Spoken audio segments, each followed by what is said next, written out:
Good evening, dear listener. Whenever you're ready to drift off, settle in and make yourself comfortable. Tonight, I'll be your quiet companion as we gently uncover forgotten stories from the past. There's no need to stay alert.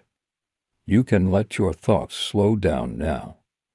As you close your eyes, we'll quietly travel through time, visiting simple moments in history that have been left behind. No grand heroes tonight, no loud battles, only the quiet rhythm of daily life, the soft sounds of old routines, and the forgotten hands that shaped the world in small ways.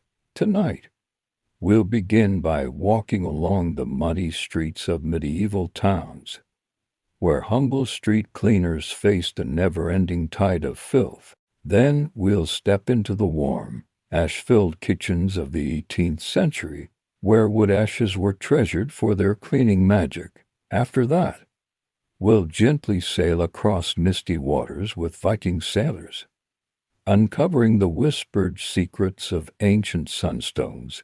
And finally, we'll end in the peaceful herb gardens of medieval healers, where simple kitchen plants held the power to mend and soothe. So, whenever you're ready to drift off, close your eyes, let your mind soften, and join me as we quietly explore these soft tales of forgotten history. Tonight, let's begin by stepping back into a time when city streets were not quite the neat, paved paths we know today. Picture, if you will, a narrow alleyway in a medieval town. The ground beneath your feet is uneven, made of cobblestones laid down by hands long forgotten. These stones, though crafted with care, are slick with mud and whatever else has found its way down from the windows above. In the 14th century, the streets of Europe were living rivers of filth. Waste from households' ashes, food scraps, and human refuse was simply tossed out into the street. There were no sewers to carry it away, no garbage bins neatly placed at the curb. Instead, everything simply accumulated. But the townsfolk were not entirely without solutions. There were those whose daily work was to battle this ever-growing tide of waste. Street cleaners, known in some towns as scavengers or rakers, took up simple wooden brooms and rakes, pushing through the muck as the city stirred to life. These workers were rarely seen as important.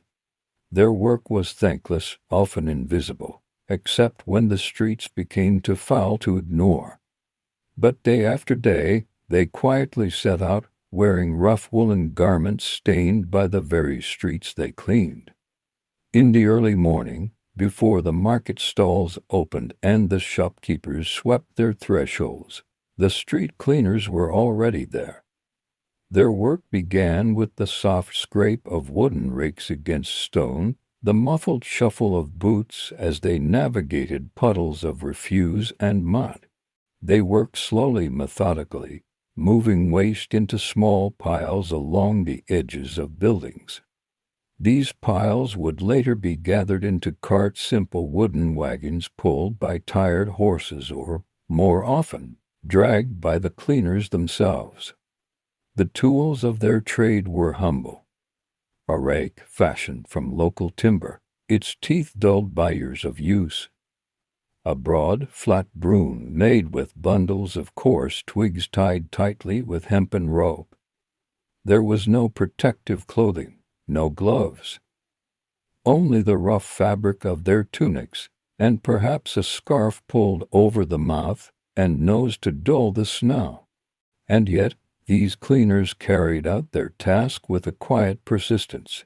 They knew which alleys flooded first when it rained, where the baker's scraps would collect, and which households were known for carelessly emptying their chamber pots from high windows. Without warning, some towns had specific rules announced by the town crier or posted on wooden boards stating that refuse should only be thrown out at certain times, often in the evening. But rules were rarely followed. it became a game of chance. As cleaners learned to listen for the creak of shutters above, ready to step aside just in time.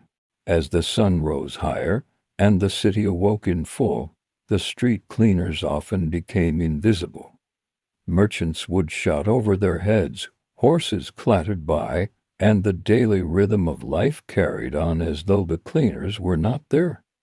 But their slow, steady scraping continued, shaping the very pathways that others tread.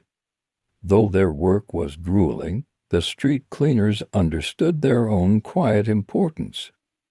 Without their efforts, the narrow streets would quickly become impassable, the stench unbearable.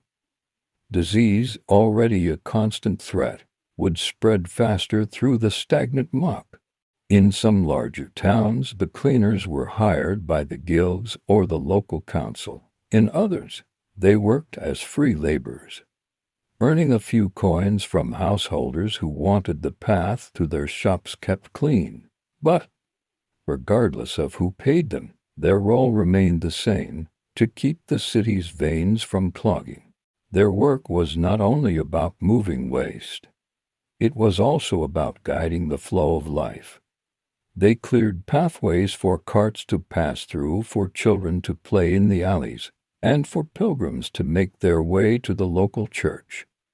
In a quiet, uncelebrated way, the street cleaners choreographed the movement of the city. Now, as you imagine these early hours, perhaps you can hear the gentle rhythm of broom against stone. The city is waking, but the cleaners have been at work for hours. Their footsteps are steady, their movements slow, careful not to slip on a hidden patch of grime. The air is heavy with a mix of smells: baking bread from a distant oven, mingling with the sour tang of refuse freshly cleared. It is not pleasant, but it is familiar. The cleaners work within this world of contrasts, where filth and daily life intertwine. Their day will continue until the afternoon, when the sun is high and the streets are as clean as they can be, for now. And tomorrow, the same cycle will begin again. But tonight, as we quietly walk beside them, we can take a moment to appreciate their slow, patient work. A rhythm that never seeks praise, only persistence. As the morning hours drift onward, the streets begin to hum with life. Market vendors call out softly as they prepare their stalls, laying out vegetables, grains, and fabrics with the care of daily routine. But beneath this rising melody of commerce, the street cleaners continue their quiet task, blending into the edges of the scene, like background figures in an old painting. The cobblestones beneath their feet are uneven, worn by centuries of footsteps and cartwheels. Water gathers in shallow dips, mixing with the refuse to form sluggish puddles. The cleaners have learned to navigate these small hazards without thought, their boots moving with a careful, practiced rhythm, stepping from stone to stone. From time to time, a cleaner might pause, resting their rake against a wall as they stretch out sore shoulders. The work is physically demanding.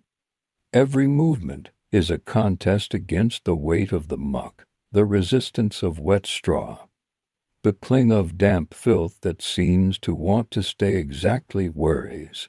Their clothing is simple but functional. A thick woolen tunic, often patched and worn thin at the elbows, a belt of leather or rope around the waist, perhaps holding a small knife or a loop of spare cord. Most cleaners wrap a cloth around their heads, both to keep their hair out of the way and to offer a small barrier against the ever-present smell. Yet, in the quieter corners of the town away from the busy market square, the atmosphere softens. Here, the only sounds are the gentle sweep of brooms, the drip of water from overhanging eaves, and the distant toll of a church bell marking the passage of time. In these narrow lanes, The street cleaners move almost unseen, their presence a soft accompaniment to the morning's unfolding. Children, darting through the alleys on errands, sometimes greet them with a shy nod. Older women, setting out buckets of rinse water, might exchange a few words about the weather, or offer a piece of hard bread as thanks. But for the most part, the cleaners work in a bubble of solitude. The tools they carry are simple yet deeply personal. A street cleaner's broom, though roughly made, is often repaired and mended by its owner. Each twig, each binding, tells a story of use. The rake, with its worn-down teeth, has shaped the cleaner's movements, teaching them the right angle to push, the right pressure to apply. In larger towns, there might be a communal cart stationed at a central point where the cleaners deposit their gathered piles of refuse. This cart would be wheeled away at midday, its contents dumped at the town's designated waste ground, usually a pit or open field beyond the town's outer walls. But in smaller settlements, the cleaners themselves had to drag their bundles to the outskirts, their carts creaking under the weight of the city's discards. Despite the monotony of the task, there was a rhythm to this life, a quiet understanding that their work, though unseen, was essential. They were part of the city's unseen machinery, moving waste along the streets just as the rivers move water, just as the winds carried dust. And while others might wrinkle their noses at the smell or avoid eye contact, the street cleaners knew a simple truth. Without them, the city would grind to a halt. Their days followed the seasons. In summer, the heat would bake the streets, turning the muck into hardened crusts that were difficult to scrape away. In winter, icy winds would stiffen their fingers, making every movement an effort, while snow mixed with waste to form a slippery, treacherous sludge. Rain, however, was both a curse and a blessing. It softened the filth, making it easier to gather into piles, but it also turned narrow alleys into rivers of foul water. Cleaners learned to work quickly during a downpour, guiding the water's flow with their brooms, creating small channels to divert the worst of it away from shopfronts and doorsteps. Amid this constant battle with the elements, small routines provided comfort. A familiar alleyway that always offered a moment of shade, a friendly merchant who set aside a cup of watered-down ale. These small kindnesses dotted the cleaners' day, giving a gentle rhythm to their labor. As the sun approached its zenith, the streets would finally begin to clear. The market, now in full swing, bustled with life, and the street cleaners, having done their part, would retreat from the busiest thoroughfares. Their work was done for now. The city could breathe again, its pathways cleared, its arteries unblocked. But the cleaners knew that their work was never truly finished. By evening, waste would begin to gather once more. The city, in its endless cycle of life, would produce new discards, new messes, new challenges. Still, for a few quiet hours the cleaners could rest, perhaps sitting in the shade of a stone wall, sharing a crust of bread with a fellow worker, or simply watching as the town continued its ceaseless motion around them. Their rest was not long, but it was earned. As the afternoon sun cast long, lazy shadows across the town, the street cleaners found a brief moment of stillness. Their morning's labor had softened the streets, not to gleaming perfection, but to a livable state. The worst of the refuse had been swept aside, and for a few hours the cobbled paths would remain passable. It was during these quieter hours that the cleaners tended to their tools.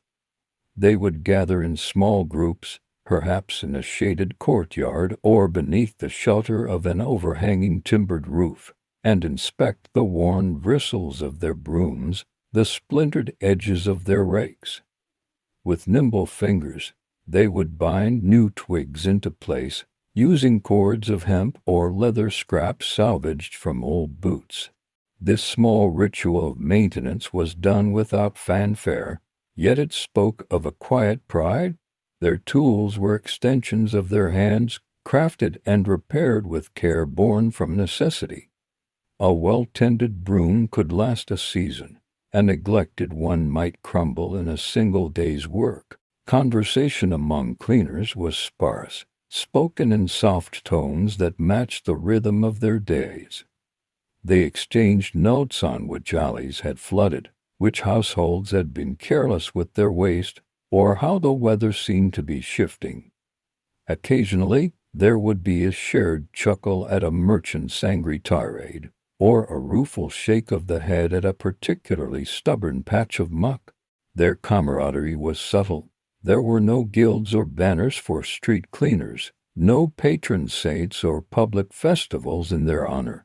Yet, among themselves, there was a bond of quiet understanding forged by shared labor, by the constant battle against the city's tide of waste. In larger towns, certain cleaners became known for their skill. Some had a knack for directing water flow during rains, turning a chaotic flood into a manageable stream. Others knew how to craft the sturdiest brooms from specific woods, or had developed a technique for scraping filth from between tightly packed stones without damaging the cobbles. These small skills were passed down not through formal apprenticeships, but through observation, imitation, and patient correction. A younger cleaner might watch an older's movements, mimicking the angle of their rake, learning how to shift their weight just so to avoid strain and conserve energy over a long day. It was a craft learned through doing, through countless hours spent with broom in hand, feeling the subtle resistance of wet straw against stone, understanding how the city breathed beneath its layers of dirt. And though their work was often invisible to the townsfolk, there were moments when the street cleaner's absence was felt. A sudden illness might thin their numbers, leading to streets quickly choked with refuse. During festivals, when the flow of people surged, their work became an endless loop, clearing paths only to have them filled again moments later. Yet, despite the hardships, the cleaners found their rhythm. They measured time not by clocks, but by the state of the streets. A particularly busy market day meant longer hours. A cold snap might bring a welcome respite as waste froze into immovable crusts. Their relationship with the city was intimate in a way few others experienced. They knew its hidden nooks, its quiet passages, its vulnerable spots where filth gathered fastest. They understood how water moved through the alleys after a storm, how the wind carried dust from the market square into the narrow lanes. As they worked, their bodies became attuned to the city's subtle shifts. A change in the smell of the air might signal a broken sewer pit. The faint clatter of hoofbeats on distant stones told of an approaching cart that would soon need a clear path. To outsiders, their movements seemed repetitive, but to the cleaners, each day presented a new puzzle. They adapted their routes based on the city's mood, adjusting their methods with a patience that came only from years of quiet observation. By late afternoon, as the shadows grew longer, the cleaners made their way back through the streets, ensuring the main thoroughfares remained clear for the evening's foot traffic. The city's rhythm was winding down, but their vigilance did not. A careless shopkeeper might sweep his refuse back into the street, or a household might empty a basin of dishwater without warning. The cleaners moved through these late hours with a practiced grace, their presence barely acknowledged, yet vital. They were, in many ways, the city's quiet caretakers, guiding its flow, maintaining its delicate balance. And as the bells of the town's church tolled softly in the distance, marking the approach of evening, the street cleaners knew their day's work was nearly done. But even as they put away their tools, they were acutely aware the city would never stay clean. For long tomorrow, the same muddy dance would begin anew. As the sun dipped lower behind the jagged rooftops, the city's sound softened. The bustling chatter of market stalls gave way to the creak of shutters being closed, the murmured voices of townsfolk returning to their homes. For the street cleaners, this twilight hour marked the quiet close of a long, laborious day.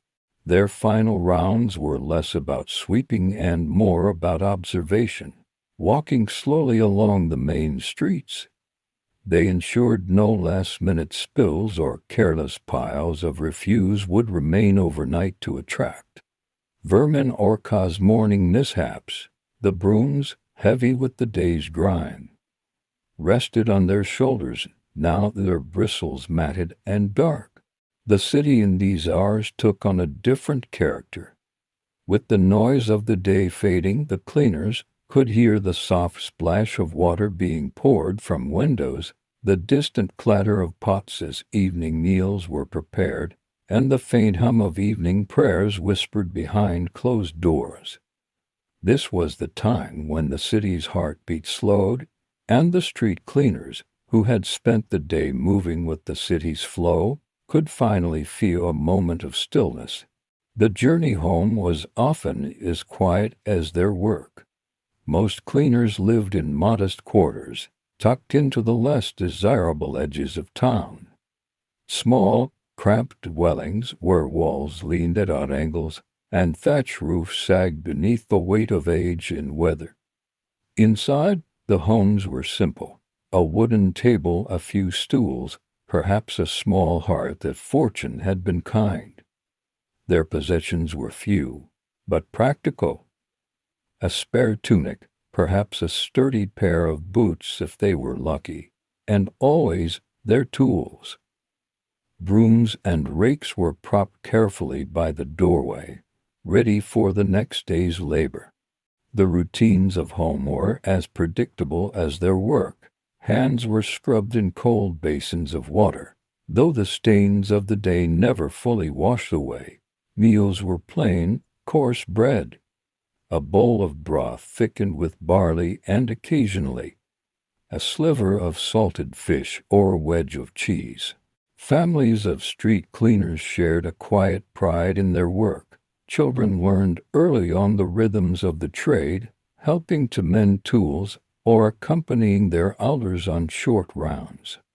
Though the job was looked down upon by others, within these modest homes, there was an understanding of its necessity, of its small but vital contribution to the life of the town. Evenings were spent in soft conversation, voices lowered not out of secrecy, but in respect for the stillness of the night. Tales were shared of particularly difficult patches of muck, of near misses with falling chamber pots, of moments when a passerby had offered an unexpected word of thanks.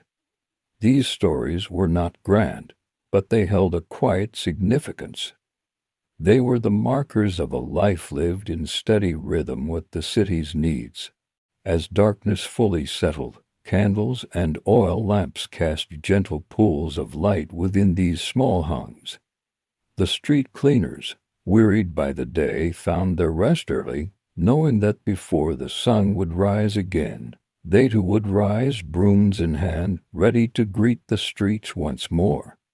Sleep came easily, carried by the weight of honest labor and the comforting certainty of routine.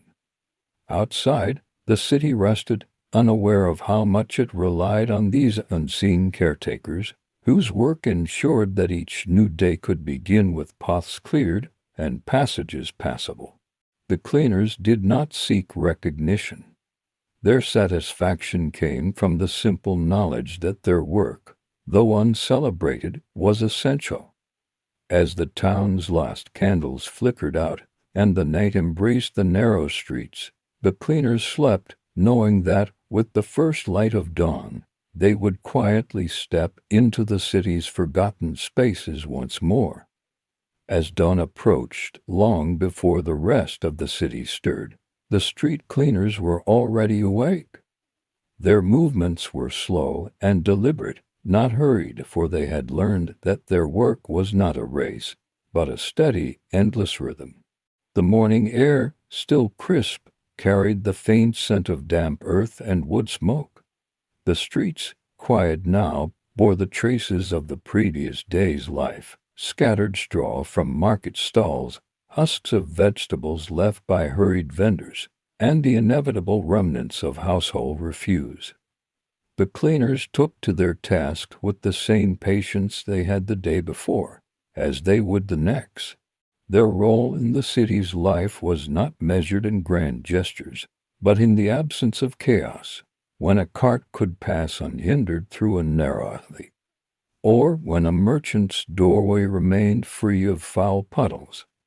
It was thanks to their quiet labor, yet these victories were seldom acknowledged, and the cleaners had long ceased to expect praise. Among themselves, however, there was a shared respect. The older cleaners, with their slow, measured steps, were not seen as past their prime, but as holders of quiet wisdom. They knew the city's moods, could predict where the worst messes would gather after a storm, or which streets would be treacherous in the early thaw of spring.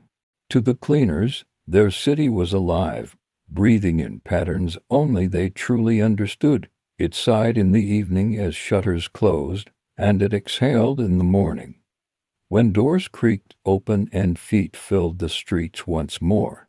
Their work was not just about clearing waste, it was about tending to the city's pulse, keeping its lifeblood, the pathways, flowing. There were rare moments when their work intersected with the city's official life. On holy days or during royal visits, their services were in higher demand.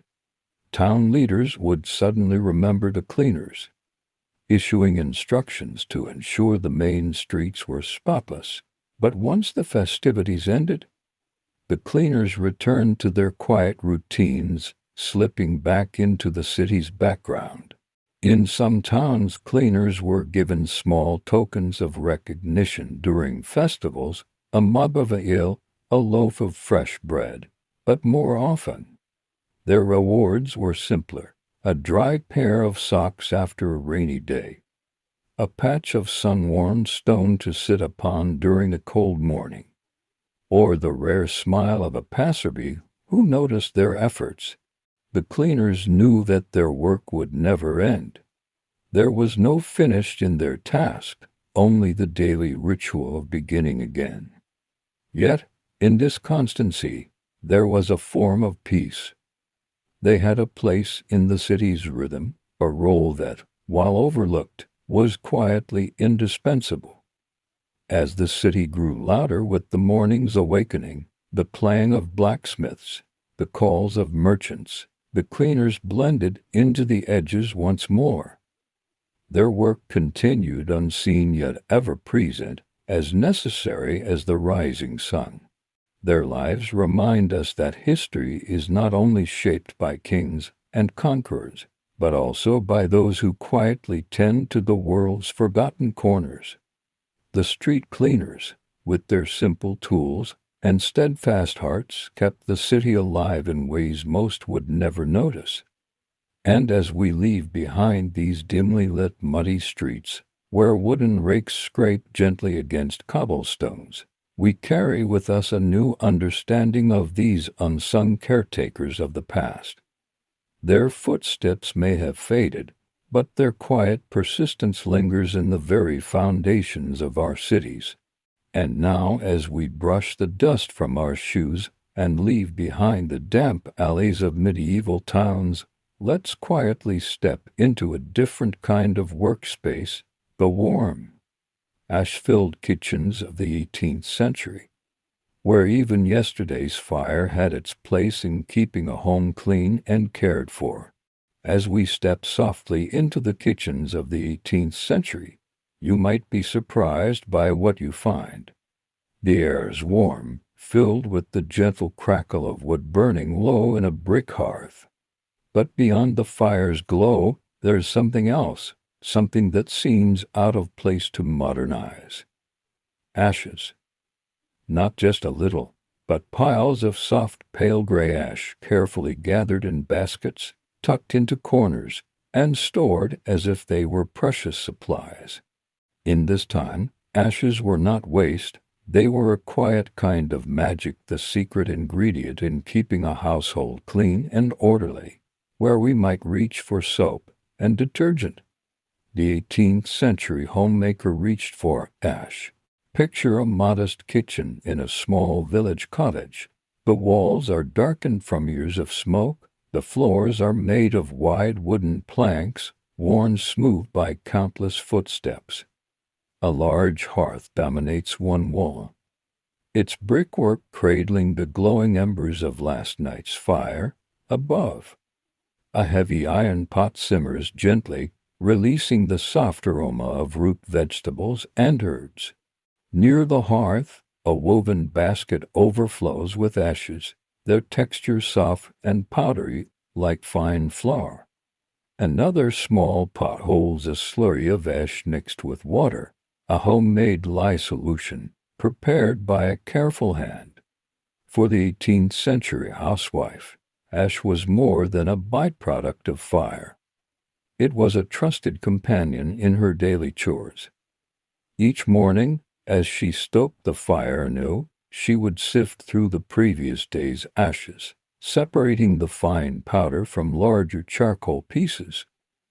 The finer the ash, the more useful it became.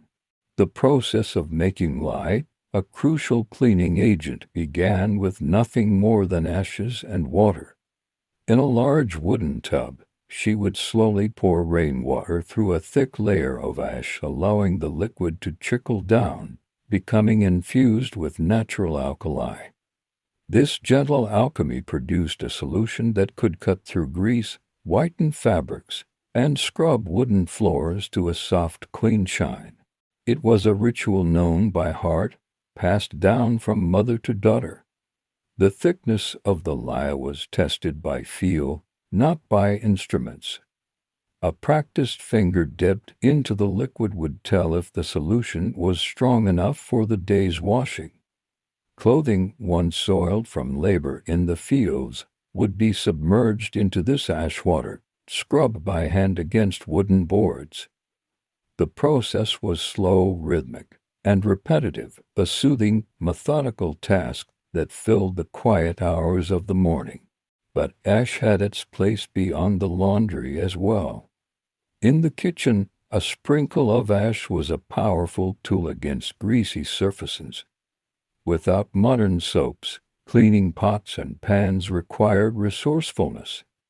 A handful of fine ash, gently rubbed onto the iron surface with a cloth or a handful of straw, would lift away the residue left from cooking, leaving the metal with a soft, matte gleam. Even the wooden floors beneath our feet benefited from this humble material. Ashes were often scattered lightly across the floor, then swept with a damp broom. The ash acted as a gentle abrasive, scrubbing away dirt while also absorbing unwanted odors. The result was not a gleaming, polished floor, but a clean, soft surface that felt familiar and warm. In many homes, a small jar of sifted ash sat beside the hearth, ready to be used as a deodorizer. A pinch into the chamber pot, a sprinkle into storage barrels, the ash absorbed moisture and masked unpleasant scents. Though its uses were numerous, ash was handled with care. Not all wood produced suitable ash. Hardwoods like oak or beech were preferred for their fine white ash, while softwoods often left behind a coarser, less useful residue. The choice of firewood was thus not only a matter of warmth but also of household utility. To an outsider, these ash-filled kitchens might seem messy, cluttered with what should be discarded. But to those who lived in them, the ashes were a quiet symbol of self-reliance, a simple, effective tool in a world that offered few conveniences. And as we sit by this hearth, listening to the soft crackle of the fire and the gentle swish of a broom sweeping across ashen floors, we can appreciate the understated beauty of these old routines. Each action, each gesture, was part of a slow, deliberate rhythm that shaped daily life. The ashes of yesterday's fire weren't just remnants of the past, they were the foundation of today's labor. As the morning sunlight filtered softly through the small, leaded glass windows, the housewife's day unfolded with quiet certainty. The ashes, sifted and stored with care, would guide her through the household tasks, from dawn until dusk. After tending to the laundry, scrubbing linen with lyre-rich ash water, her attention would turn to the hearth itself. Maintaining a steady fire was an art of patience. Ashes played a crucial role here as well. By banking the fire with a generous layer of ash, the embers could be kept alive overnight, smoldering gently beneath their blanket of gray. In the morning she would carefully uncover these embers, gently blowing to coax the fire back to life. This method saved valuable firewood and made sure that warmth was never far away. Throughout the day, ash found its way into tasks that modern minds might never suspect. When storing perishable goods like eggs, it was common practice to layer them in barrels filled with fine, dry ash. The ash acted as a natural preservative, wicking away moisture and keeping insects at bay. In this quiet way, the household extended the life of its precious food stores without the aid of ice or refrigeration. The floors, too, required constant care. Dirt and soot gathered quickly in these homes, especially with the hearth at the center of daily life. The housewife would sprinkle a light dusting of ash across the wooden planks, letting it settle into the grooves and cracks where grime hid. With a dampened broom, she would sweep slowly, the ash acting as a gentle abrasive that lifted away dirt without scouring the soft wood. This method did not leave the floors gleaming as modern polish might, but instead gave them a soft, clean finish, free of grime and heavy odors. It was a technique passed down through generations, its effectiveness proven by time, not technology. Even in the preparation of meals, ash had its subtle roles. Certain foods, such as pickled vegetables or preserved meats, benefited from the alkaline qualities of ash. Some households used ash water to rinse leafy greens, removing unwanted bitterness. In rural regions, there were even recipes for ash-baked goods, where bread was cooked beneath a covering of hot ash to create a delicate, smoky crust. The line between cleaning and cooking blurred in these kitchens. Every task was interconnected, each byproduct of one chore becoming the starting point of another. Waste was not waste until it had served its full purpose. In a small corner of the kitchen, a child might sit quietly, tasked with the simple chore of sifting cooled ash through a woven sieve. Their small fingers worked nimbly, separating fine powder from larger clumps of charcoal. This was a beginner's task, a gentle introduction to the rhythm of household work, where even the youngest members contributed.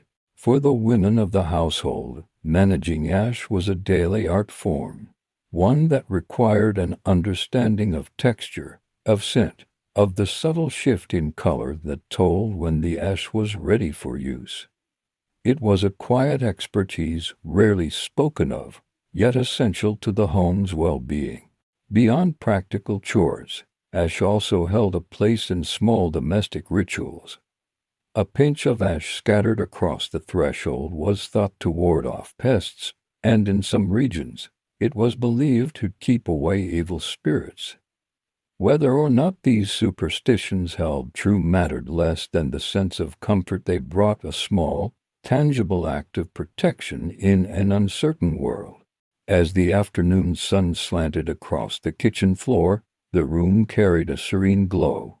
The air was filled with a soft, earthy scent, a mixture of wood smoke, simmering broth, and the faint, clean dryness of ash. Every surface, from the rough-hewn table to the stone hearth, bore the subtle mark of care, of hands that worked not for show, but for necessity. There was a beauty in this simplicity. The day's chores, though repetitive, were carried out with a quiet diligence. Each task flowed into the next, guided by the humble ash that had, in its own way, become the silent partner of every homemaker. And as the day wore on, the ashes of the morning would give way to the fresh ashes of the evening fire, continuing a cycle that never truly ended. As we sit quietly in this 18th century kitchen, it's easy to imagine the soft murmur of neighbors' voices drifting in from the lane. Life in these small communities was woven together by shared routines, and the humble ash was a common thread that connected household to household. In villages and small towns, ash was not merely a personal resource but a communal one. On certain days, neighbors might gather near the communal washhouse, each bringing their own baskets of ash to make the large lye vats for collective laundry days. These gatherings were not rushed or businesslike.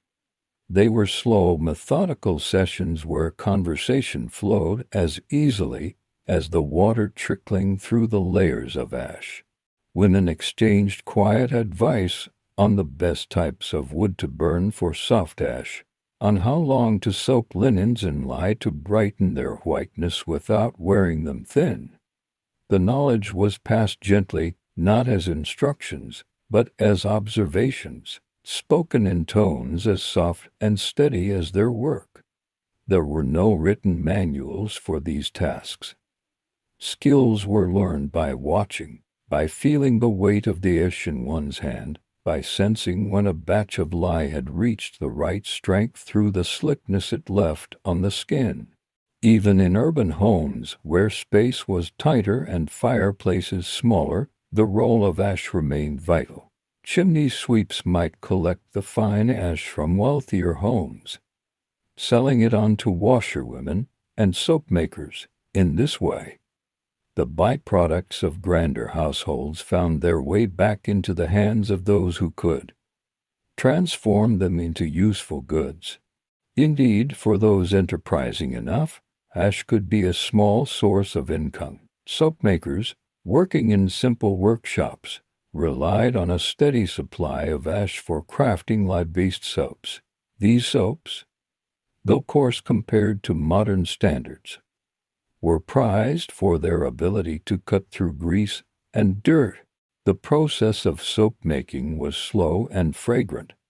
Ash-laden water, combined with animal fat saved from kitchen scraps, simmered over low fires, releasing a faint, earthy aroma.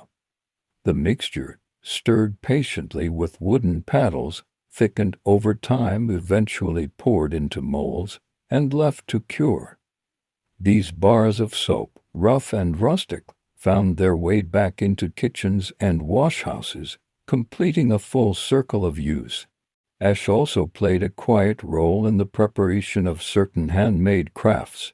Dyers used ash water solutions to treat fabrics, ensuring that colors took hold more deeply. Tanners employed ash in the laborious process of softening hides, while potters mixed fine ash into glazes that gave ceramics their muted sheen. Even outside the home, ash found its place. Gardeners scattered ash onto soil to enrich it with potassium, ensuring that vegetables grew sturdy and sweet. Pots were dusted with ash to absorb rainwater and reduce slipperiness. It was a substance that, despite its humble appearance, touched every aspect of daily life. For those who lived in this world, Ash symbolized a quiet resilience. It represented the ability to take what was left behind, the remnants of a burned log, the waste of a day's work, and transform it into something useful, something necessary. As dusk approached, families would gather near the hearth once more. The fire, which had been tended all day, now became a place of warmth and comfort. Children listened to stories while mothers spun wool or mended garments, their fingers moving with practiced ease. In the glow of the firelight, the ashes beneath the grate softened into a bed of embers, radiating a gentle heat. These ashes, though they had served their purpose for the day, would not be discarded lightly. They would be sifted and sorted come morning, ready to begin their quiet work once more. The ash-filled kitchen was not a symbol of disorder, but of continuity, a place where nothing was wasted, and everything found its place in the delicate balance of daily life. And as the fire crackled softly, and the shadows danced across the walls, there was a sense of quiet satisfaction, a rhythm of life that, though slow, was deeply fulfilling. As we linger in this quiet 18th century kitchen, it becomes clear that ash was not just a cleaning aid or a craft material. It was also a trusted remedy in the household's simple medicine chest, wrapped in layers of folk wisdom and practical use. When soap was scarce or too precious to waste, ash provided an alternative for personal hygiene. A fine dusting of ash, rubbed gently onto the skin, helped absorb sweat and neutralize odors. Though not as effective as soap, it served its purpose well enough in a world where full baths were infrequent luxuries, often limited to special occasions. Ash also found its way into small home remedies. For minor skin irritations or insect bites, a poultice made of ash mixed with water was applied to soothe itching. Its mildly alkaline nature helped neutralize the sting of certain insect bites and was thought to draw out impurities from shallow wounds. In some regions, ash mixed with vinegar was applied to scrub stained hands after a day's work in the fields or by the hearth. The mixture acted as a gentle exfoliant, lifting grime from the skin without the need for harsh abrasives. The hearth, too, was a place where ash's protective qualities were believed to extend beyond the physical world. Scattering a ring of ash around the fireplace was a common folk practice, said to keep away malevolent spirits or to protect the home from ill fortune. These rituals, passed down through generations, blended superstition with a tangible connection to the materials of everyday life. Ashes also played a part in preserving food. In cellars, barrels of vegetables, such as root crops, were stored with layers of ash acting as a barrier against pests and moisture. Eggs in particular were sometimes kept nestled in containers of ash, a simple method to extend their shelf life through the colder months. In the garden, ash was sprinkled among vegetable beds as a natural deterrent for slugs and snails, while its potassium content enriched the soil. Thus, the cycle continued, from fire to kitchen to garden and back again. The rhythm of using ash was slow and constant. There were no quick fixes or instant results. Cleaning, preserving, and tending to the home required patience and a certain mindfulness. Each task was part of a larger, ongoing cycle that respected the resources at hand. This respect extended to how ashes were disposed of when they were no longer useful. After sifting, the remaining coarse charcoal chunks might be set aside for fuel, or used in outdoor pots where their gritty texture helped prevent slipping. Nothing was wasted without careful thought. The relationship between the household and ash was not framed in terms of convenience, but of harmony. The materials of daily life were not seen as disposable but as companions in the work of living. Ray provided warmth and cooking heat, but its ashes stayed behind, serving as the foundation for the next day's chores. In wealthier homes where access to imported soaps and cleaning powders began to spread, ash retained its place out of tradition and frugality. Even as new methods emerged, many homemakers trusted the old ways, preferring the familiarity of ash water lye over the unpredictable quality of store-bought goods. The slow, deliberate nature of these routines fostered a kind of patience that modern life seldom demands. Tasks were not hurried to completion. They unfolded at their own pace, guided by the quiet knowledge passed down from hand to hand, from hearth to hearth. As the evening drew near, and the fire settled into a soft, glowing bed of embers, the day's work with ash came to a gentle close. Yet, in the quiet of the kitchen, a basket sat ready by the hearth, prepared to gather tomorrow's ash, ready to begin the cycle again. As the last embers settled into a soft, silvery gray, the kitchen grew quiet.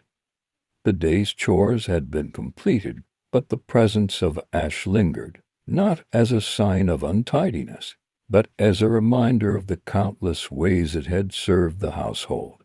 For the women who managed these homes, ash was not viewed as a burden, but as an ally. It connected them to their surroundings, to the earth that provided the wood, to the fire that warmed their meals, and to the quiet rituals that sustained daily life. There was a certain comfort in the predictability of its uses. Ash did not change with fashion or fortune. It was always there, waiting to be sifted, stirred, and sprinkled into the tasks of the day. The relationship between homemaker and hearth was intimate. The fire was not merely a tool for cooking, but the heart of the home. Its ashes, though humble, carried the quiet legacy of every meal prepared, every garment cleaned, every floor swept. The home itself seemed to breathe in time with the cycle of ash, inhaling its warmth, exhaling its usefulness. In those days, every chore was touched by hand. There were no machines to spin the wash, no chemical sprays to dissolve grease. The process of cleaning was slow, tactile, and grounded in the rhythm of the seasons. When firewood was scarce, so too was ash, and households learned to stretch its usefulness with ingenuity and care. The simplicity of these routines did not diminish their importance. On the contrary, they imbued daily life with a sense of purpose. Each sweep of the broom, each stir of ash water, was a quiet act of stewardship, a small, continuous effort to maintain harmony within the home. Even children grew up with an innate understanding of ash's place in their world. From their earliest years, they were given small tasks, sifting ashes, spreading them beneath the hearth, helping to prepare the lye water. These simple duties taught patience and attentiveness, values that would carry into adulthood. The ashes of a single household might seem insignificant. Yet, when we imagine countless kitchens, each tending to its own fires, each preserving and reusing its own ash, we begin to see a broader picture. A culture of resourcefulness, where nothing was taken for granted, and every scrap of material was woven back into the fabric of daily life. Today, in a world of instant conveniences, the quiet art of ash-keeping may seem distant. But within these old practices lies a kind of wisdom, a reminder that the simplest things, when treated with care, can serve a multitude of purposes. As the 18th century homemaker extinguished the final glow of her fire, she knew that tomorrow the ashes would once again be her quiet companions. ready to clean, to preserve, to protect. And as we leave this soft-lit kitchen, stepping away from the gentle scent of wood smoke and the fine dust of yesterday's fire, we carry with us the memory of a time when life moved slowly, and even the most unassuming materials held quiet power. With the soft scent of wood smoke still lingering in the air, let's quietly drift further back in time, leaving behind these warm kitchens and stepping onto the misty decks of Viking ships. There, we'll uncover the whispered secrets of sunstones, mysterious crystals that helped ancient mariners find their way even when the sun was hidden. Close your eyes now and picture the open sea, not the clear blue waters of postcards, but a gray, endless expanse where the sky and the ocean blend into one misty veil. The year is somewhere in the 9th century, and you are aboard a Viking ship, gliding silently over the waves. The longship beneath your feet creaks softly, its wooden planks flexing with the swell of the water. Above, a sail of woven wool billows in the faint breeze, its fibers darkened by sea spray and time. The men aboard are quiet, their eyes scanning the horizon, though there is little to see. The sun has hidden itself behind thick clouds, and the sea stretches in all directions, vast and unknowable. In this world of gray mist and shifting waters, the Vikings relied not on compasses or maps, but on a far older, subtler art of navigation. They listened to the language of the sea, the direction of the swell, the patterns of the wind, and, when the sky denied them its light, they reached for something even more ancient, the sunstone. The sagas speak of these mysterious crystals, stones that could reveal the hidden position of the sun even on the cloudiest days. Though no Viking mariner would have called himself a scientist, their understanding of nature was sharp and instinctive, born from generations of quiet observation. In the captain's hand, a piece of calcite, the sunstone, is held aloft. To an untrained eye it seems ordinary, a pale, translucent crystal cool to the touch, but when turned slowly, at just the right angle, it reveals something subtle, a glow, a polarization of light that whispers the sun's hidden path. Using the sunstone was not a spectacle. It was a quiet, practiced motion. The navigator would lift the stone to the sky, rotating it with a steady hand, watching the way light shifted through its core. No hurried movements, no dramatic gestures, just a calm, deliberate study of the light's soft refraction. With this simple tool, the mariners could determine the sun's location, even when it was masked by a curtain of fog. They could set their course with a confidence that seems almost magical to us now. But to them, it was as natural as reading the tides. The Vikings did not have written manuals for these skills. Knowledge passed from sailor to sailor, from elder to apprentice, spoken softly during long voyages. The teaching was done through demonstration, not explanation. A young deckhand would be handed a sunstone, and through trial, error, and quiet correction, they would learn to see what others could not. Their trust in the sunstone was not born of superstition, but of lived experience.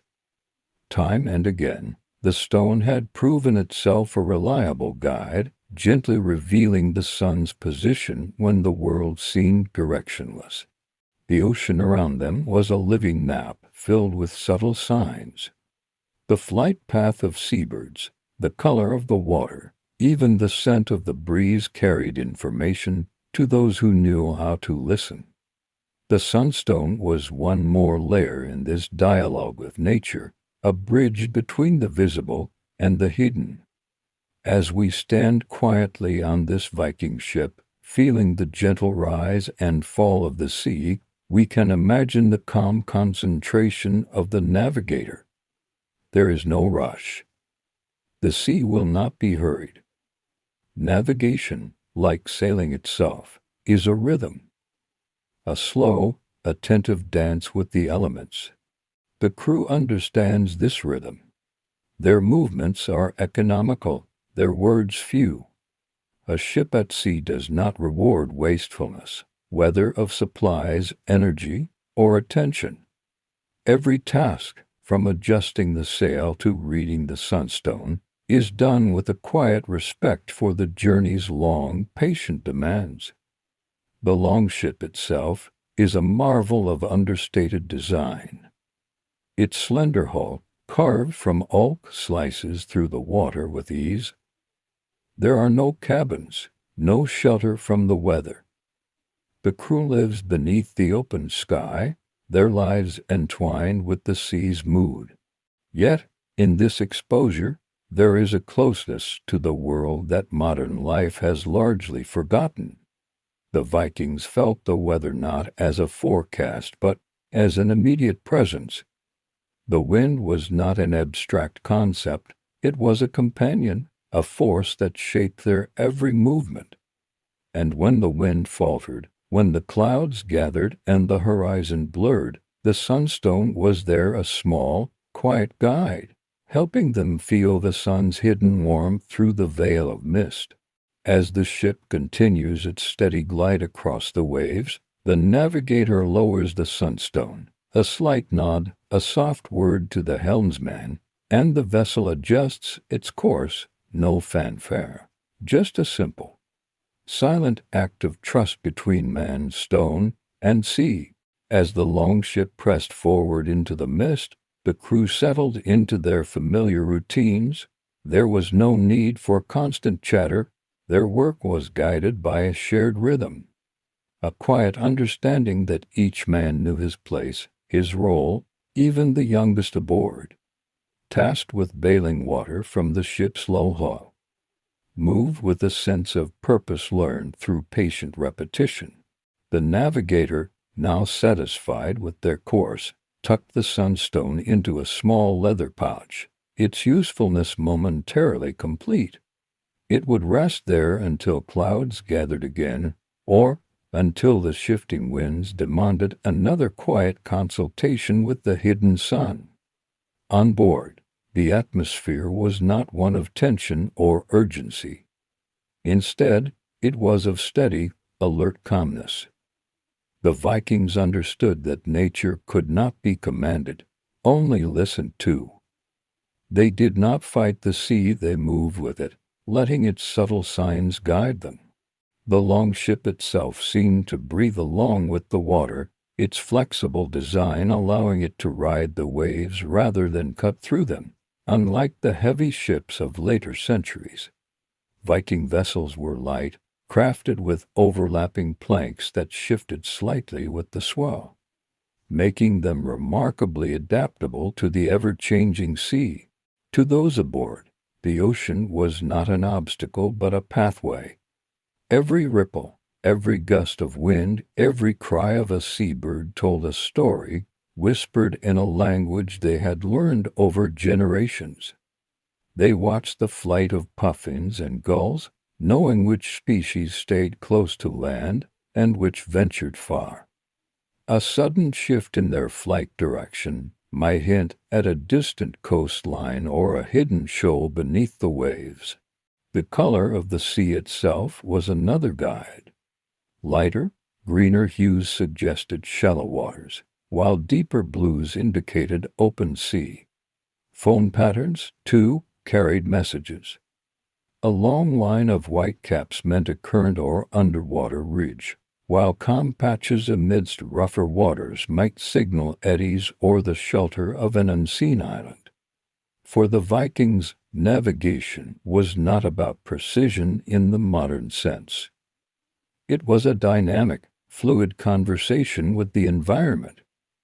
The sunstone added to this dialogue, offering a way to maintain direction when the sky refused to offer its compass. Though the exact knowledge of how the sunstone worked was not recorded in their time, today we understand that these crystals could polarize light, filtering it in such a way that even through thick clouds or after sunset, the sun's location could be discerned by the patterns of light and shadow within the stone. But to the Vikings, the stone's reliability mattered more than the explanation. They observed, they experimented, and they passed on their findings not as theories, but as practiced truths. Their navigation was a craft of subtlety. There were no dramatic corrections, no sudden turns. Instead, a helmsman's hand would gently adjust the ship's great steering oar, guiding the vessel with small shifts that, over hours, kept them on their intended path. Meals aboard the ship were simple, taken in shifts to maintain balance and watchfulness. Dried fish, dense barley cakes, and sips of mead or ale provided sustenance. There was no fire aboard, no hot meals on these long voyages, only the enduring rhythm of chew, swallow, and return to work. The sea was their table, the wind their constant companion. And through it all the sunstone remained close, a silent partner in their journey, ready to offer its quiet guidance when the world turned gray. For these mariners, patience was a necessity. A voyage could last days or weeks, with little to mark the passage of time beyond the cycle of light and dark.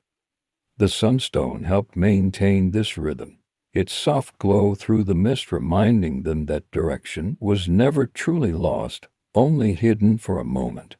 As evening approached, the clouds thinned and the sun, once veiled, began to reveal itself. The navigator did not need to lift the sunstone now. Its work was done for the day. But it remained, tucked safely away, a trusted friend for when the sky would once again demand quiet listening. And as the ship glided into the golden hues of dusk, the crew settled once more into the soft, steady cadence of oars dipping into water, of sails adjusting to the evening breeze.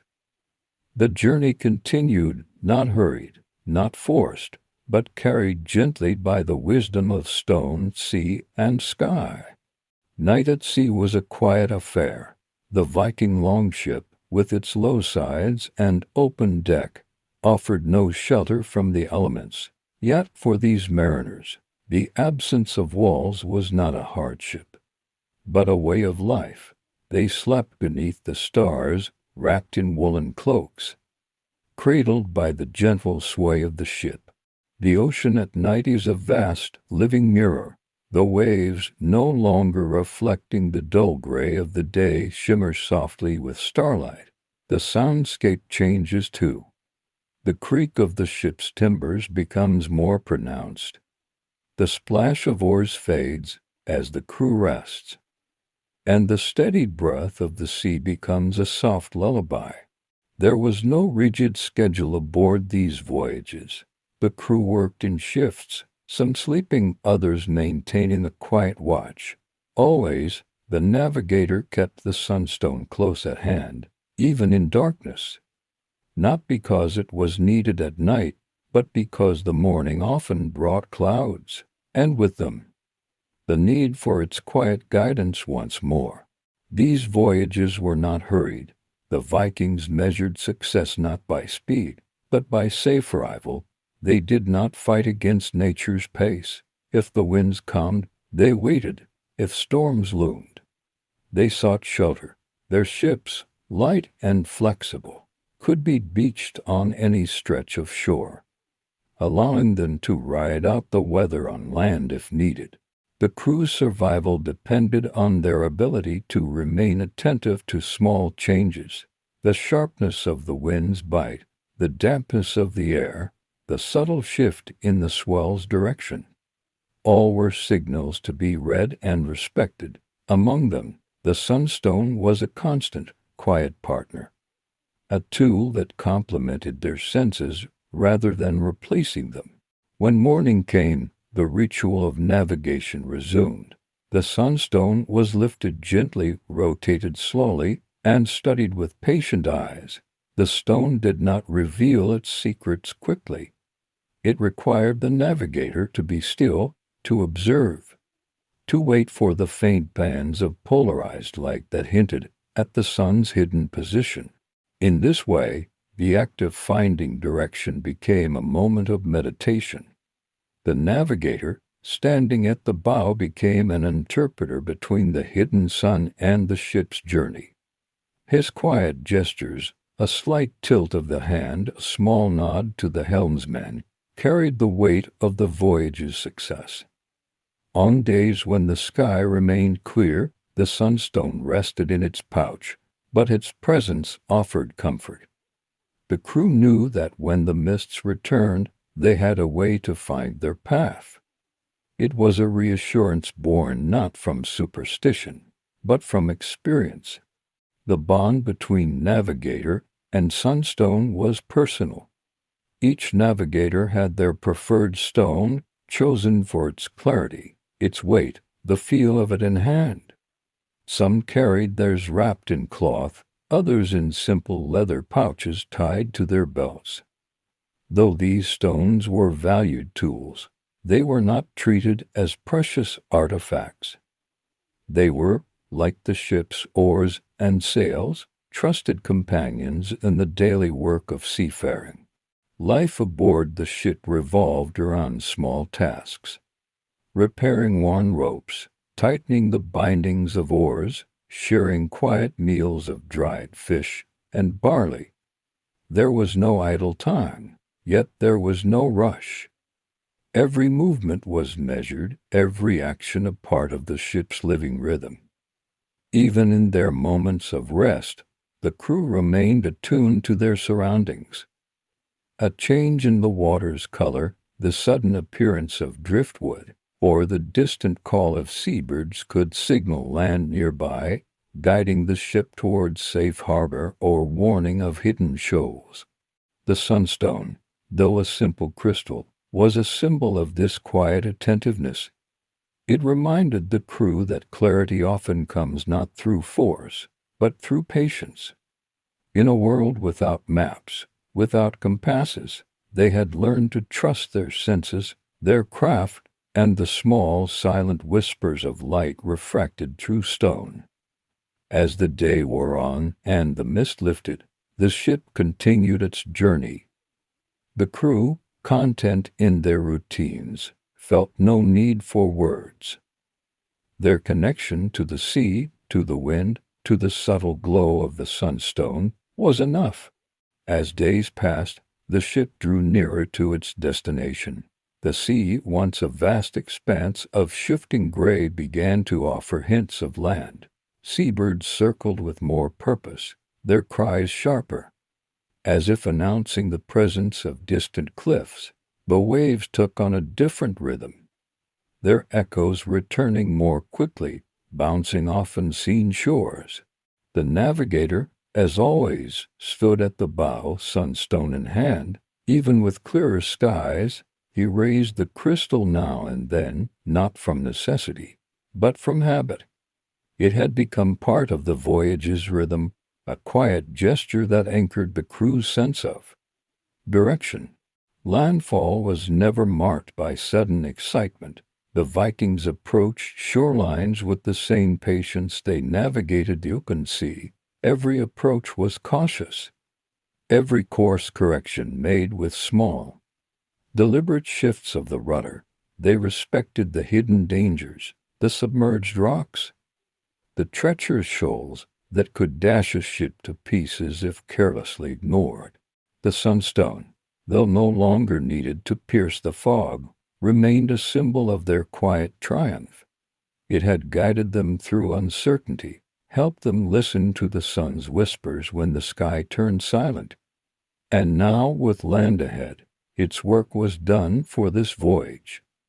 The crew prepared for landing with practiced efficiency. Oars were ready to steer the ship through the final, shallow stretches.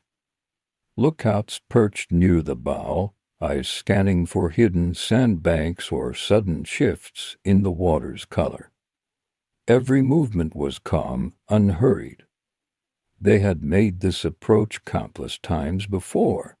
The shoreline came into view, a low, pebbled beach fringed with hardy grass, perhaps a cluster of wooden buildings beyond. To a modern eye, it might seem a modest arrival.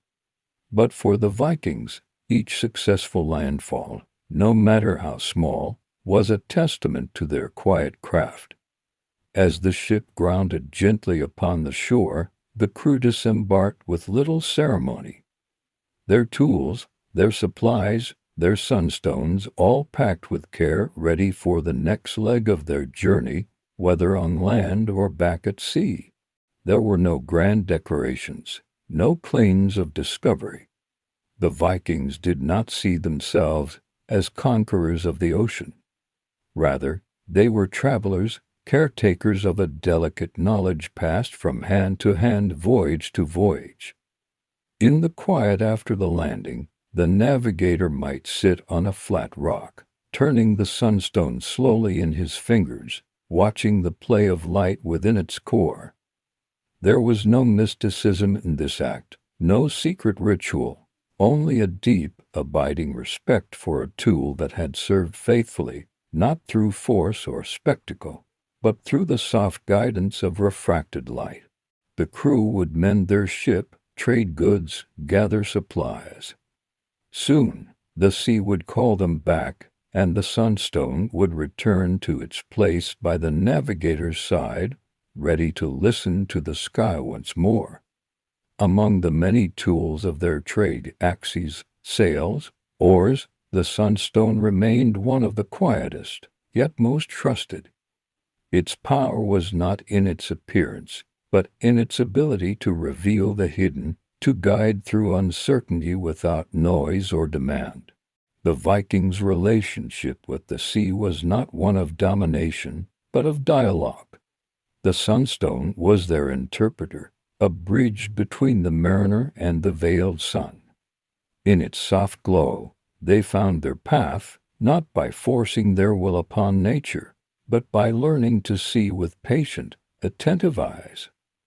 And as the tide receded, leaving behind the gentle imprint of their ship's keel upon the shore, the crew knew that when the sky darkened again, when the horizon blurred into mist, they would not be lost. They had their senses. They had their craft. And quietly, within a simple pouch, they had their sunstone. As we watch the Viking crew settle into life ashore, it's clear that their voyage was not just a feat of strength or daring, but one of attentiveness and quiet mastery. The sunstone, a small pale crystal, had guided them not with grandeur, but with a whisper, a subtle glow that turned uncertainty into direction. Their journey reminds us that history is not always written in loud victories. Often, it is shaped in small, persistent acts of observation. The Vikings did not conquer the sea by overpowering it. They traveled in harmony with its moods, adjusting, adapting, and listening. The sunstone, for all its simplicity, embodies this relationship. It did not provide instant answers. It required the mariner to pause, to study, to wait for the hidden light to reveal itself. In this way, it taught patience, a virtue essential for those who navigate vast, unpredictable waters. Today, in museums and old texts, we find traces of these sunstones, their crystalline surfaces still catching the light, still hinting at the quiet science behind their use. Though modern navigation has long since moved beyond crystals and clouds, the lessons of the sunstone endure. It reminds us that clarity often comes not from forcing answers, but from learning to see what is already there, hidden just beneath the surface. As the Vikings continued their voyages to distant shores, across fjords, and into uncharted waters, the sunstone remained a constant, humble companion. It did not seek recognition. It did not demand reverence. It simply offered its guidance, softly, to those who knew how to look. And as we leave behind these misty voyages, stepping off the deck of the longship, we carry with us the memory of a people who understood that sometimes the quietest tools are the ones that carry us the furthest. And now, as we step ashore and leave the whispering sea behind, let's wander into the quiet herb gardens of medieval homes.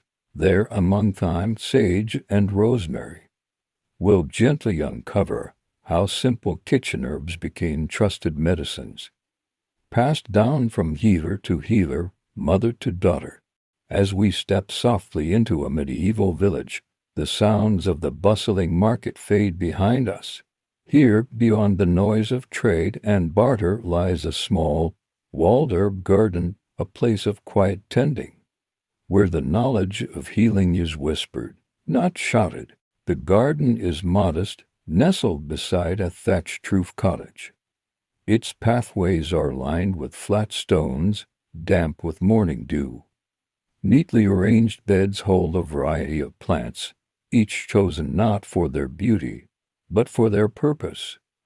There is no grand apothecary here, no gleaming jars of imported powders. Instead, the remedies of this household grow quietly rooted in the soil just beyond the kitchen door. In these times, long before pharmacies and modern medicine, the first line of care began at home. Every household, no matter how humble, kept a few trusted herbs close at hand. And for those women known as healers, the wise women, the herb wives, these gardens were their sanctuary, their workshop, their silent classroom. Let's walk slowly along the garden's edge where rosemary bushes reach upward, their needle-like leaves releasing a crisp, piney scent when brushed. Rosemary was more than a seasoning for meats. In this world, it was a symbol of remembrance. Believed to strengthen memory and sharpen the mind, a sprig steeped in hot water became a simple tonic for weary travelers and aging minds. Further along, clusters of sage grow thick, their soft, silvery leaves dulled by dust. Sage, whose very name comes from the Latin salvare, meaning to save, was prized as a cure-all.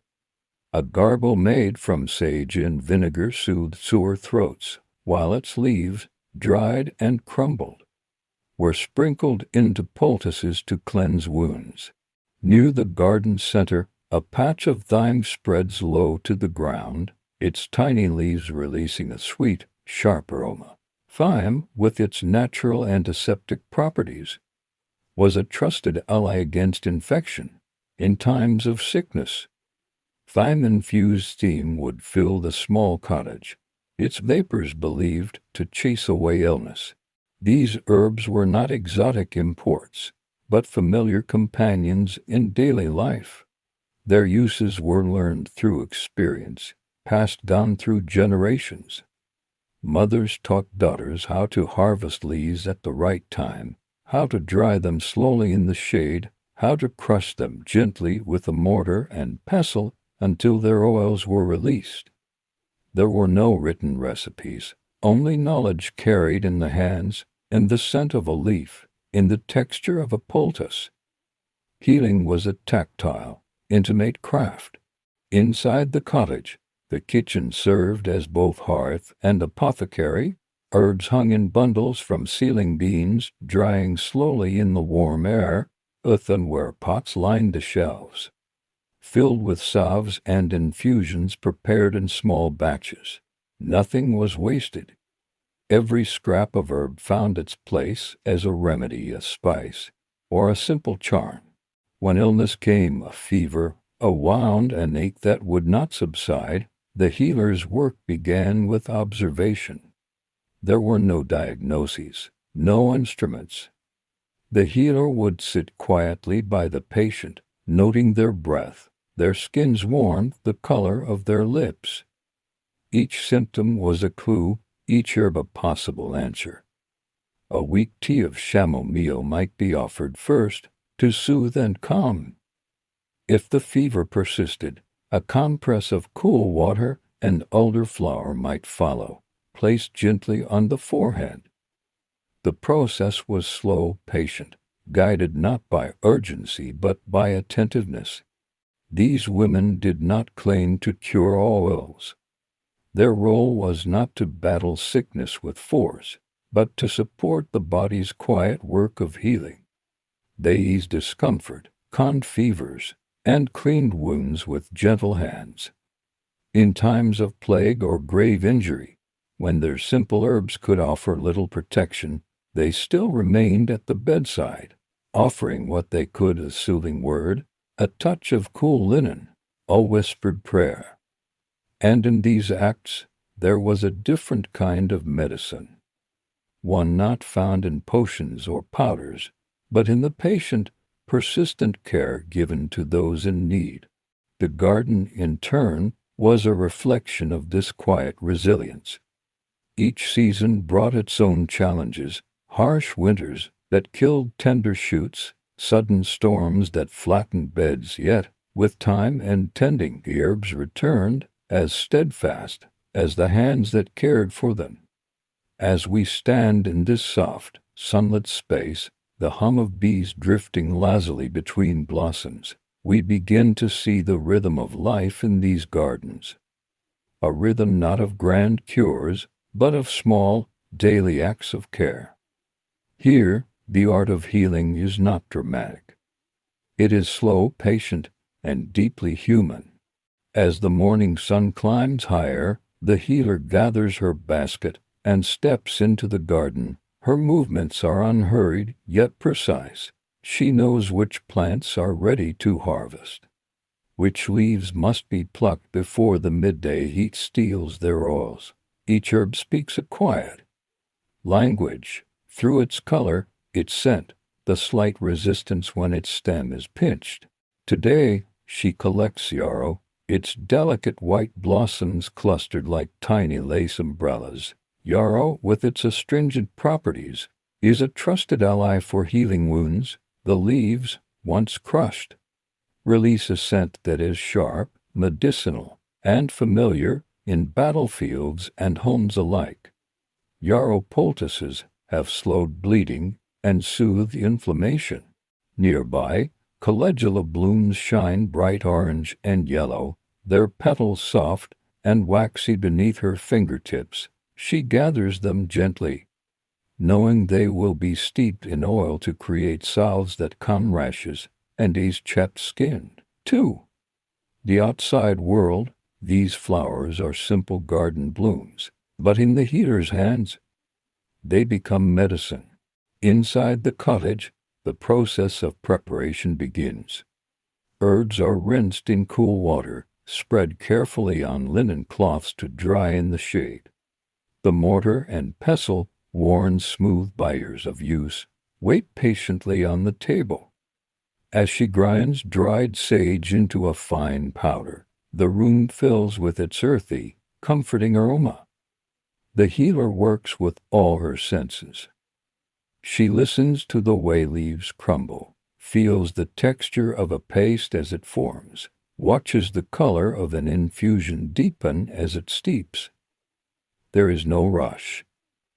The herbs demand patience, and she gives it freely.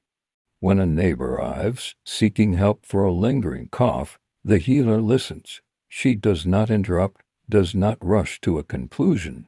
Observation is as important as any remedy. She watches how the woman's shoulders rise with each breath, notes the hoarseness of her voice, the faint lines of exhaustion beneath her eyes. The remedy will be simple: a syrup of horehound and honey simmered slowly over the hearth. Horehound, with its bitter taste, loosens phlegm and soothes the throat, while honey, gathered from local hives, coats and calms. The mixture is stirred with a wooden spoon, the healer's hand moving in slow, even circles as the kitchen fills with a mellow, herbal sweetness. She offers instructions softly: 1 spoonful, before sleep. Another at dawn. Her voice is calm not because the remedy is certain, but because care itself is part of the healing. For ailments of the skin, scrapes, burns, insect bites, the healer reaches for her jar of marigold salve. Thick and golden, it carries the warmth of summer's petals, infused into the rich fat of animal tallow. Applied gently, it forms a protective barrier, easing pain while nature takes its course. Not all remedies involve the body. For troubled sleep, she might prepare a small sachet of lavender and chamomile to be placed beneath a pillow. The herb's soft scent eases restlessness, their presence a quiet comfort through the night. Her knowledge is practical, born from generations of trial and quiet observation. She does not claim to perform miracles. Instead, she offers care that is thoughtful, patient, and rooted in a deep understanding of her surroundings. The healer's work is not confined to moments of sickness. She tends to the community in subtle ways, ensuring herbs are shared when needed, passing on knowledge to younger women who watch her hands with curiosity. Her cottage becomes a place where small lessons are learned over cups of herb-infused broth, where neighbors trade stories and remedies in the same breath. These exchanges are not formal. There are no grand teachings, no written tomes. Knowledge is passed through hands, through watching, through doing. A child learns the weight of a yarrow bundle before they know its name. A young mother learns to prepare thyme steam when her own child first catches a chill. In this way, the garden and the kitchen become a quiet school where healing is not a profession but a shared craft. Outside, the herbs continue their patient work, growing, mending, offering their subtle strength to those who know how to listen. As summer ripens, the healer's days lengthen, the herb garden becomes a place of constant activity, its beds brimming with plants that must be harvested at their peak. Each herb has its season, and she knows them all not by calendar, but by sight, by scent, by the subtle shifts in color that signal readiness. In late summer, she gathers elderflowers, their delicate white clusters turned golden by the sun. These blossoms, infused into honey or steeped into teas, are trusted allies against fevers and colds. Later in the year, she will return to the elder bush for its dark berries, simmering them into syrups that fortify the body against winter's chills. Her days follow the pace of the plants. When calendula blooms begin to fade, she collects their seeds, storing them carefully in cloth pouches for next year's sowing. Mint, vibrant and fragrant, is harvested before its soils grow bitter under the harsh sun. Each task is small, but essential, a quiet stewardship of the garden's rhythm. In the cooler months, her focus shifts inward. Herbs now dried and stored in earthenware jars are prepared into tinctures, syrups, and salves. The healer works by the hearth, the flicker of firelight reflecting off the simple wooden shelves lined with neatly labeled pots. There is a deep satisfaction in this work. Though the remedies are humble, simple blends of leaves, flowers, and oils, they carry within them the memory of the garden, of warm days and careful tending. Each jar, each vial, is a distillation of patient labor. Winter brings its own set of ailments. The healer prepares soothing broths enriched with garlic and onions, not luxuries, but potent aids against infection. She brews mulled wine with rosemary and cloves to ease aches and warm chilled bodies. Her kitchen becomes a refuge against the cold, where care is administered not with grand gestures, but with steaming cups and quiet conversation. The healer's home also becomes a place of learning during these slower months. Younger women gather by the hearth, mending clothes or spinning wool, their hands busy as their ears absorb the healer's soft instructions.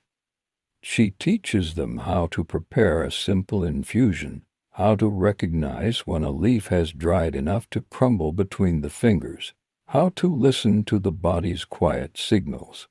These lessons are not given as lectures. They unfold naturally, woven into daily tasks, into stories shared as herbs are ground and poultices prepared. Knowledge, in this world, is not owned, it is passed along, like a loaf of bread at a shared table. The healer also understands the limits of her craft.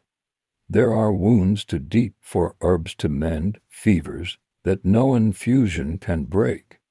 In such moments, her role shifts from healer to comforter. She sits at the bedside, her presence a steady anchor for families navigating the uncertain tides of illness. A cool cloth, a murmured prayer, a gentle hand, these acts, though simple, carry a quiet, profound weight. In this time, medicine is not a battle. It is an act of accompaniment, of tending gently to what the body and the earth can do together. The healer's work is not measured in dramatic recoveries, but in the small comforts offered along the way. Her tools are modest, a wooden spoon, a woven basket, a stone mortar, yet in her hands they become instruments of care. Each salve prepared, each herb dried, is a testament to the quiet power of observation and patience. As the winter nights grow long, the healer reflects on the cycle she serves. The garden sleeps beneath a blanket of snow, but its gifts endure in jars of dried thyme, in pots of marigold salve, in bottles of elderberry syrup. Each carries a fragment of summer's warmth, preserved to offer solace during the darkest months. And though the healer's name may never be recorded in grand histories, her work, soft, persistent, and unseen, shapes the daily life of her community in ways no scroll or monument ever could. As the seasons turned, the medieval kitchen remained the constant heart of the healer's work. It was here that the lines between nourishment and medicine blurred, where every meal offered an opportunity for subtle healing.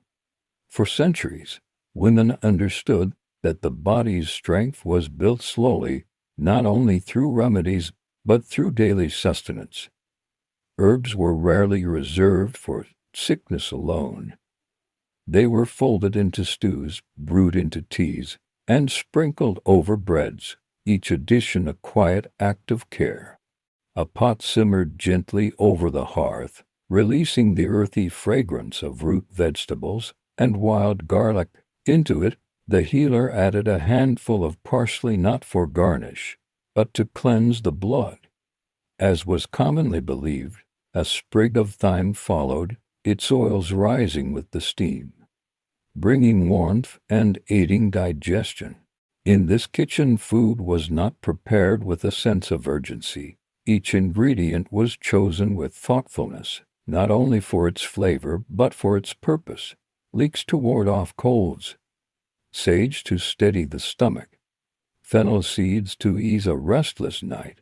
Meals were crafted with an eye toward balance, not indulgence. During times of illness, the kitchen transformed fully into an apothecary. Barley water, infused with slices of lemon balm, became a soothing drink for fevered mouths. Porridge was enriched with sweet marjoram to calm coughs. Even the simplest cup of broth was steeped in layers of quiet intention.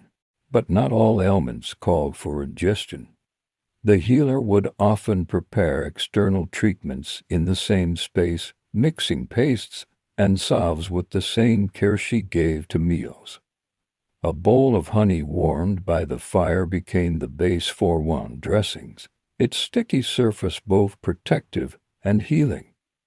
Ground plantain leaves, rich with cooling properties, were folded into this mixture, creating a salve for cuts and abrasions. Soap making, too, was a part of this kitchen apothecary.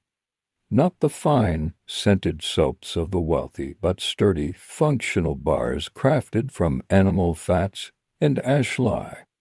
As the mixture bubbled in a large iron pot, it carried the faint, smoky scent of the hearth. Once cooled and hardened, these soaps were used to cleanse both skin and wounds, their rough texture a reminder of their simple origins. The healer worked not alone, but often in quiet companionship. A daughter or neighbor might assist, their hands learning through repetition. Tasks were shared in an unspoken rhythm, one grinding herbs, another tending to the fire, while the healer measured and mixed with practiced ease. There were no precise measurements here. A healer's knowledge was stored in the senses, in the weight of a pinch, the thickness of a paste, the color of an infusion. Remedies were adjusted to the individual, to the season, to the subtle cues that could not be captured in words alone. Despite the simplicity of these tools and techniques, the healer understood their potency. She knew that healing did not always require strong medicines. Often, it was the slow, steady support. A nurturing broth, a calming tea, a gentle poultice that gave the body the space it needed to recover. The kitchen also became a place of emotional refuge. In times of grief or worry, neighbors would gather around the table, their hands occupied with tasks, their hearts soothed by the familiarity of shared labor. Through these small acts, peeling herbs, stirring pots, burdens were lightened, even if only for a moment. Healing, in this world, was never a solitary act. It was a communal weaving of care, where every hand had a part to play, and where the kitchen's warmth extended beyond its walls into the fabric of daily life. As evening settled, the hearth's glow softened, casting gentle light upon shelves lined with jars and bundles of herbs. The healer, with quiet satisfaction, surveyed the day's work. Each preparation, though simple, was a thread in the intricate tapestry of life in her community. And as she covered the pots, set aside the drying herbs, and banked the fire for the night, she knew that tomorrow the same rhythms would return. The kitchen would wake once more, ready to tend, to nourish, to heal, not with miracles, but with the steady, patient care that had served for generations. As dawn crept once more over the village, the healer stepped into her herb garden, the earth still cool beneath her feet. The cycle of tending, gathering, and preparing began again, as quietly and naturally as the rising sun. In this modest patch of soil, generations of knowledge had taken root. Every thyme plant, every sage bush, every cluster of marigolds carried within them the memory of hands that had plucked, crushed, and steeped their leaves into countless remedies. The healer's role was not grand, but it was deeply vital. She was a keeper of small truths, that a cup of mint tea could ease a troubled stomach, that a compress of chamomile could soothe an aching head, that care and patience were themselves forms of medicine. Her craft was not separated from daily life. It was life. The garden was her pharmacy, the kitchen her apothecary, and every small gesture, from tying a bundle of drying herbs to stirring a pot of healing broth, was an act of quiet guardianship. As she moved through her tasks, the healer understood that she was part of a lineage that stretched back through time. Her knowledge was not hers alone. It had been shaped by countless women before her, passed along not in books, but in gestures, in murmured advice by the hearth, in the shared labor of the kitchen.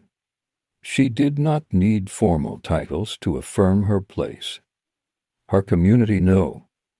They came to her not only for remedies, but for the comfort of her presence, the steady hands that seemed to make the chaos of illness a little less overwhelming. In moments of success, when a fever subsided or a wound healed cleanly, there was no celebration, only a quiet satisfaction, a grateful nod, and the return to daily chores. In moments of loss, the healer remained present, not as a savior, but as a companion, offering the small solace of a hand to hold, a candle kept burning through the night.